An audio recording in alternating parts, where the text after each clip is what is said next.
Hey everyone, welcome to Game Changers, the interview series where we learn a little more about the industry leading agents here at Remax Peninsula. So today we are talking with Al Abbitt, who is the principal broker and owner of Remax Peninsula, and more importantly, my dad. So Al has been a licensed realtor since 1971 and has actually founded Remax Peninsula in 1991. So let's get to know a little more about Al. So tell us, where are you from originally? I love that I know the answers to all of these questions already. Anyway. I'm born and raised Newport News, Virginia, my whole life. Yeah, absolutely. And where do you live now? Newport News, Virginia. Fair enough. Fair enough. True community expert. Yeah. All right. So fun question here. Are you a thin crust or regular crust pizza guy? Thin. Thin. Okay. I love the thin crust, but I like lots of stuff on it. Okay. That's my next question. What are the toppings? Everything. Supreme. Okay. Supreme. Only thing I don't like is the sardines, and I'll try them maybe once every 10 years, but they're just as bad every time. So I tried to like them, but I can't. I don't know that I've ever met a single person that likes sardines or anchovies or whatever they're called. Rarely. Yeah, exactly. So I know it's been a while because you're pushing, several years in real estate, but what did you do before real estate? Before real estate, well, when I got out of high school, I went to college, went to the University of Richmond, and it just wasn't for me. I wasn't quite ready. Maybe played around too much, whatever. Ended up joining the Army for 3 years. Best 3 years of my life. 3 of the best years, not the best, but 3 of the best years of my life. I really enjoyed serving in the military. It was during the Vietnam era. I did not go to Vietnam. I did go to Korea during that time, but thoroughly enjoyed that. Got out in the summer of 1969, and wasn't sure what I wanted to do. I just I did a little bit of school, sort of part-time, just to see, and I just couldn't get fired up on it. And ended up actually working part-time at Sears Roebuck. Good old Sears, back when it was the place to go. And that's where I met my wife. She was working there part-time as well. And we always say, Sears used to advertise they have everything. Well, they do. That's where I found my wife.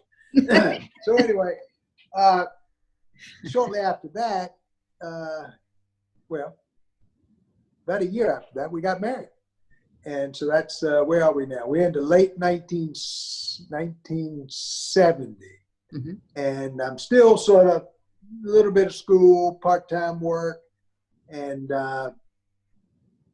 anyway, ended up, one of my brothers was trying to get his real estate license and was struggling with the test. And he could pass parts of it, but not all of it. He couldn't pass the math. Well, yeah, I'm pretty good at math. So I said, listen, I'll tutor you into math.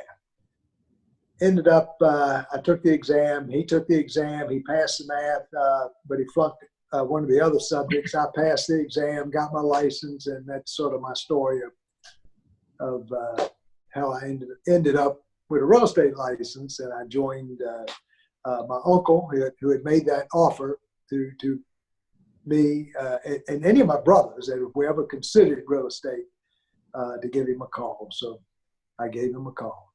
Very cool. Very good. So you have lots of stories, I'm sure. Personally, I've heard many of them. But do share with us a good memorable real estate moment from your career thus far.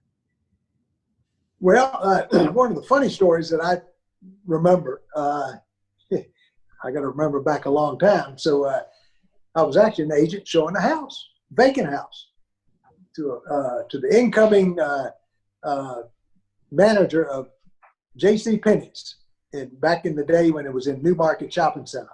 and we became good friends because we both liked tennis. But anyway, we looked at this one house, and I stepped ahead to open the drapes on the sliding glass doors in the family room. And from there, you could go out to the deck. But as I'm opening the drapes, man, something jumped out from behind the drape.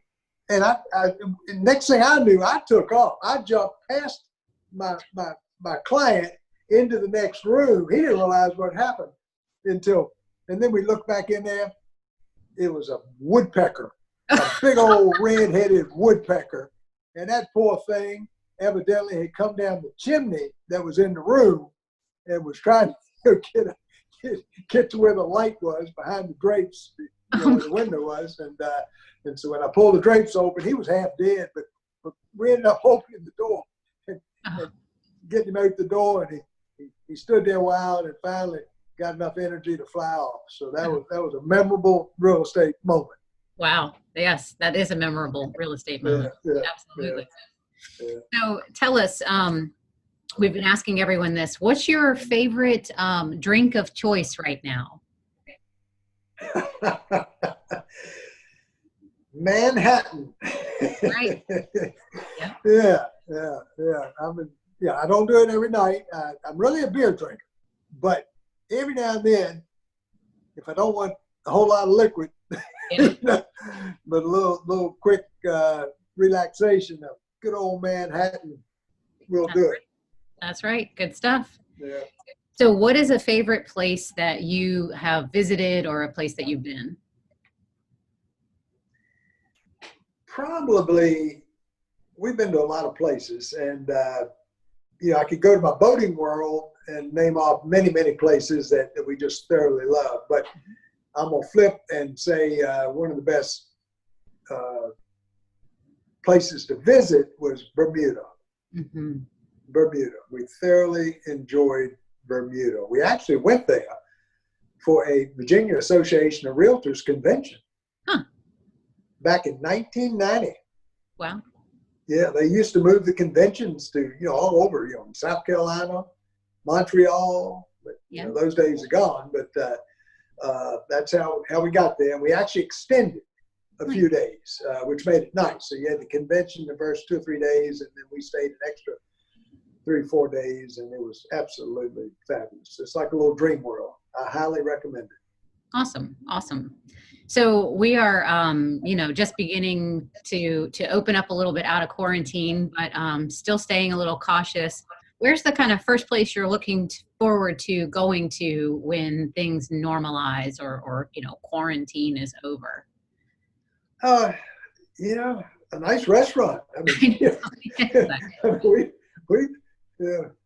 we eat out a lot normally, and I've probably saved thousands of dollars in the last 2 months. Yeah, you and everybody else. Yeah. But I do enjoy a nice restaurant. So I sort of miss that. That's the main thing right now. Yeah, absolutely. So, but I've lost a little weight by not going to eat all this junk. So that's good. That's good. Yeah, exactly. Yeah. So tell us, what is one piece of real estate advice you have for the community? Well, real estate is an interesting business. My old boss used to tell me, he said, it's not for the faint at heart. Mm-hmm. And that's a true thing. It's not.